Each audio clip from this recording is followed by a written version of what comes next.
Hello UPSC aspirant, hope so you all are doing so good. My name is Abhay and I'm a fellow UPSC aspirant. आप बंदूक के दम पर विचारों को नहीं मार सकते। यह कथन ना सिर्फ लोकतंत्र की ताकत को दर्शाता है बल्कि उस संघर्ष की भी याद दिलाता है जो भारत जैसे लोकतांत्रिक देश को भीतर से खोखला करने की कोशिश करता है, जिसे हम नैक्सलिज्म या लेफ्ट विंग एक्सट्रीमिज्म के नाम से जानते हैं। नमस्कार दोस्तों, स्वागत है आपका यूपीएससी एक्सप्लेन्ड सीरीज में, जहां हम यूपीएससी के महत्वपूर्ण टॉपिक्स को आसान भाषा में संक्षिप्त और संपूर्ण तरीके से समझाते हैं। आज का हमारा विषय है Naxalism and its impact on internal security. ये वीडियो सिर्फ एक टॉपिक नहीं है बल्कि ये समझने की कोशिश है कि कैसे विचारधारा, उपेक्षा और असमानता देश की आंतरिक सुरक्षा को चुनौती में बदल सकती है। चलिए शुरू करते हैं। सबसे पहले समझते हैं नैक्सलिज्म क्या है। नक्सलिज्म की शुरुआत 1969 में पश्चिम बंगाल के एक छोटे से गांव नक्सलबाड़ी से हुई थी, जहां पर जमीन के अधिकारों को लेकर किसानों ने विद्रोह किया। ये आंदोलन धीरे धीरे एक सशस्त्र संघर्ष में बदल गया, जिसका मकसद था स्टेट मशीनरी को उखाड़ फेंकना और क्लासलेस सोसाइटी की स्थापना करना, जो मैओइस्ट आइडियोलॉजी पर आधारित थी। अब सवाल ये उठता है कि नक्सलिज्म आज भी क्यों मौजूद है। इसके पीछे कई कारण हैं। फर्स्ट, सामाजिक और आर्थिक असमानता। कई आदिवासी और पिछड़े इलाके अब भी बुनियादी सुविधाओं से वंचित हैं, जैसे शिक्षा, स्वास्थ्य और सड़कें। सेकंड, भूमि सुधारों की विफलता। जमीन का मालिकाना हक अब भी एक बड़ा मुद्दा है। थर्ड, प्रशासनिक उपेक्षा। जिन इलाकों में नक्सलिज्म फैला है वहां गवर्नेंस की भारी कमी है।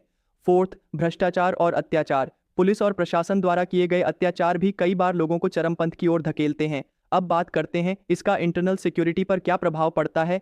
फर्स्ट, लॉ एंड ऑर्डर की स्थिति बिगड़ती है। नक्सल्स अक्सर पुलिस स्टेशनों, सुरक्षा बलों और सरकारी इमारतों पर हमले करते हैं। सेकंड, इंफ्रास्ट्रक्चर डेवलपमेंट पर असर पड़ता है। सड़क, स्कूल, अस्पताल जैसी परियोजनाओं पर या तो काम रुक जाता है या नक्सली उसे नुकसान पहुंचाते हैं।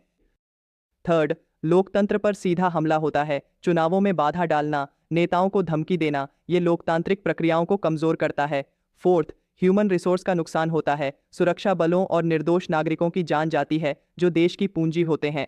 फिफ्थ, आर्थिक नुकसान। प्रभावित राज्यों में निवेश नहीं आता, जिससे विकास रुक जाता है। अब एक महत्वपूर्ण बात, कौन कौन से राज्य सबसे ज्यादा प्रभावित हैं। जिन राज्यों को हम रेड कॉरिडोर कहते हैं वहां नक्सलिज्म सबसे ज्यादा सक्रिय है, जैसे कि छत्तीसगढ़, झारखंड, ओडिशा, बिहार, महाराष्ट्र, तेलंगाना और आंध्र प्रदेश के कुछ हिस्से। अब सवाल आता है कि सरकार क्या कर रही है इसे रोकने के लिए। गवर्नमेंट ने कई उपाय किए हैं।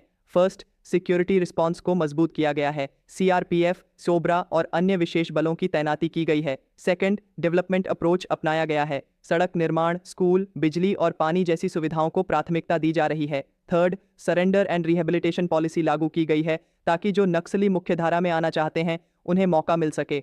फोर्थ, इंटेलिजेंस शेयरिंग और कोऑर्डिनेशन को बेहतर किया गया है, खासकर केंद्र और राज्य सरकारों के बीच।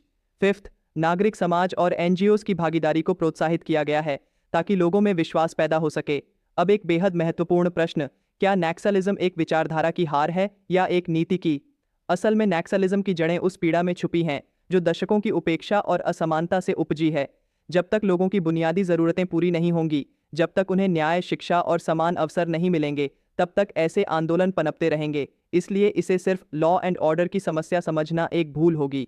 यह एक सोशियो इकोनॉमिक चैलेंज है जिसे बहुआयामी दृष्टिकोण से ही सुलझाया जा सकता है। अब करते हैं इस विषय का निष्कर्ष। जब तक लोगों को न्याय नहीं मिलेगा तब तक वे हथियार नहीं छोड़ेंगे।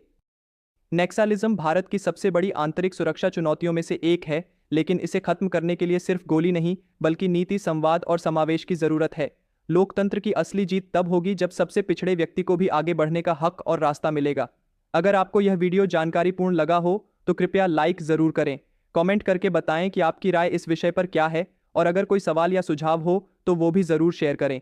साथ ही चैनल को सब्सक्राइब करना न भूलें ताकि ऐसे ही ज्ञानवर्धक वीडियो आप तक रोजाना पहुंचते रहें। आपका बहुमूल्य समय और विश्वास देने के लिए दिल से धन्यवाद। अब जाते जाते एक सवाल, क्या आपको लगता है कि development alone can and Naxalism, या फिर इसके लिए एक डीपर सोशियो पॉलिटिकल ट्रांसफॉर्मेशन जरूरी है? अपने विचार कमेंट सेक्शन में जरूर लिखें और देखते हैं कि किसका विश्लेषण सबसे प्रभावशाली होता है। मिलते हैं अगले वीडियो में एक और यूपीएससी टॉपिक के साथ। तब तक के लिए पढ़ते रहिए, सोचते रहिए और जागरूक बनते रहिए। धन्यवाद।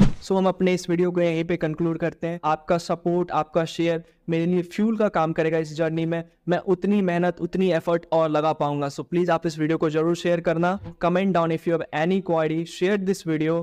Thank you so much. तो अब मिलते हैं अपने अगले वीडियो में। Till then work hard, stay healthy and keep studying. I am Abhay signing of.